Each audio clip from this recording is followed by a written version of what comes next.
السلام عليكم ورحمة الله وبركاته. النهاردة إن شاء الله مع تحفة بمعنى الكلمة، أقوى وأفضل سكوتر 150 سي سي أدفنشر في مصر. لأول مرة مواصفات هتسمعها في 150 سي سي بالإمكانيات دي. تابع معايا بقى واحدة واحدة كده واسمع جميع التفاصيل.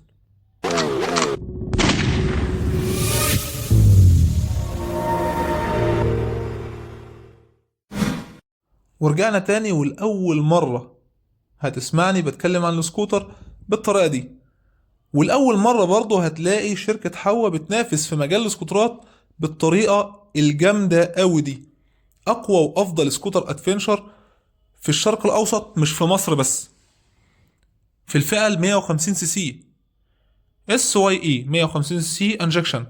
شركة حوا منزلة السكوتر ده بمحرك رباعي الأشواط، أفقي أحادي الأسطوانة بستم واحد، ضغط عالي أو كبس عالي بنسبة ضغط 10.6 الواحد، ودي أعلى نسبة ضغط في محرك 150 سي سي نزل في سكوتر. يعني محتاج نسبة أكوتان 95%، ده أفضل نسبة ليه. 92 هيمشي، ولكن الأفضل ال 95. المحرك 150 سي، الأبعاد بتاعة الأسطوانة 57.3 ملي في 58 ملي، يعني هيديك بالظبط 149.6. والدقة ديت بتقولك إن السكوتر ده فعلا فوق الممتاز في كل شيء، لأن غالبا الدقة دي مش موجودة غير في الماركات والبراندات العالمية، الهوندا والكawasaki والياماها والكلام ده.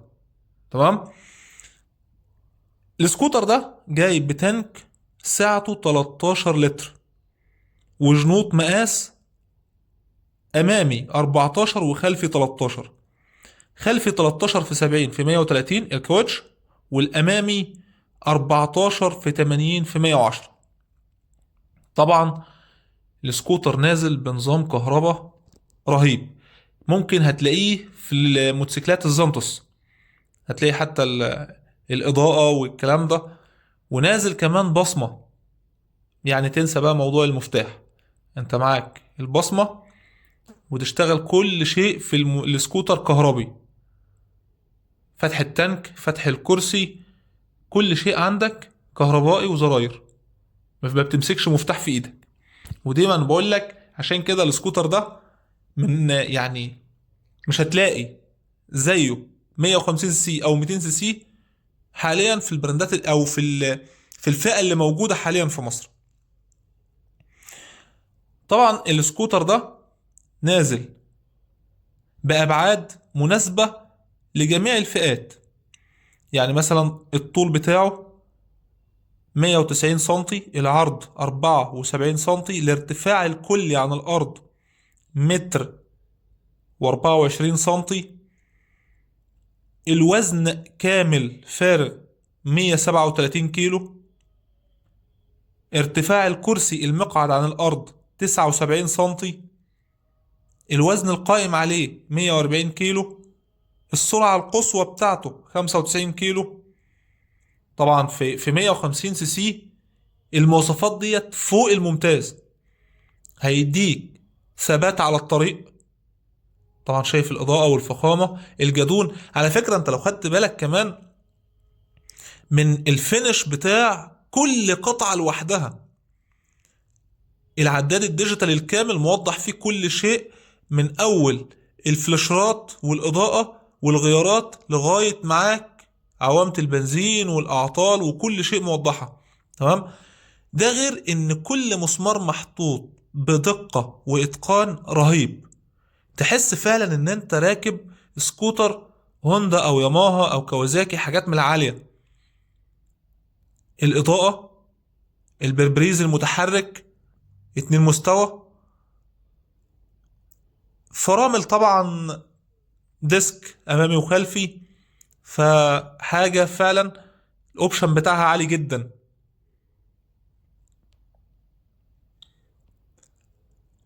حتى نظام الفرملة فوق الممتاز، 2 مساعد امامي وخلفي، صوصات كاملة.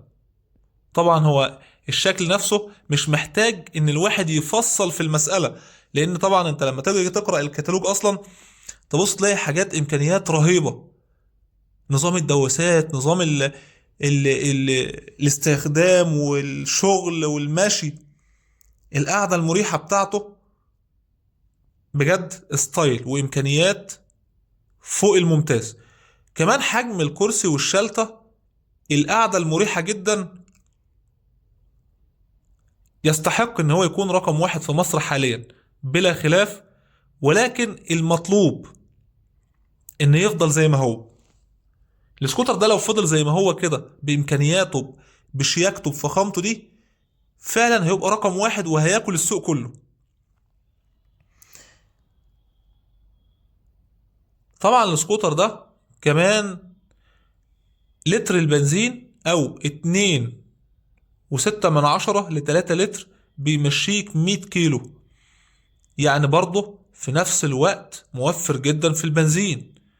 وكمان عندك نظام الامان في الفرامل، فرامل ABS اللي هي منع للانغلاق، يعني تنسى موضوع الزحلقة على الطريق. ولكن في هنا بقى نقطة لازم اوضحها كويس قوي.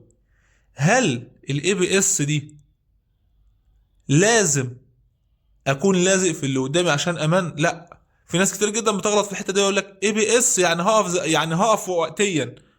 ده غلط. هي منع للانغلاق ان هي ما تزحلقش وانت بتمسك فرمله مره واحده وقت الظروف، تمام. لكن لازم يكون في المسافات البينيه حريص عليها، لانها لما تمسك فرمله وانت على سرعه 30 كيلو مش هتقف الا بعد 7 متر، تمام. فتاخد بالك من الحته دي كويس. طبعا لو خدت بالك هتلاقي شايف فردة الايد مع الظهر، ركوب مريح جدا. وكمان الراكب الخلفي هيبقى مرتاح، وفي نفس الوقت معايا شبكه خلفيه لو عايز اشتغل بيه او الكلام ده. بجد سكوتر جميل جدا. وفي نفس الوقت عندي مكان ممتاز جدا ومناسب جدا تحت الشلتة، تمام. وبرضه بيجي معاه البصمتين، وبيتميز بالمحرك القوي جدا اللي هيطلع لك خارج 18 حصان. وطبعا ده لأول مرة عشان نظام الأمان والانجكشن والنظام بتاعه الفائق للجودة، تمام. البطارية 12 فولت على 11.2 امبير.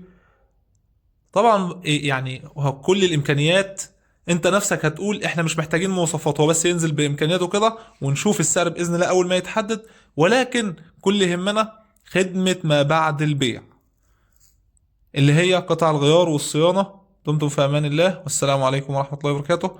ما تنساش الاشتراك في القناة، تفعيل زر الجرس عشان يوصلك كل جديد، التعليق والاعجاب دعمنا عشان نستمر. السلام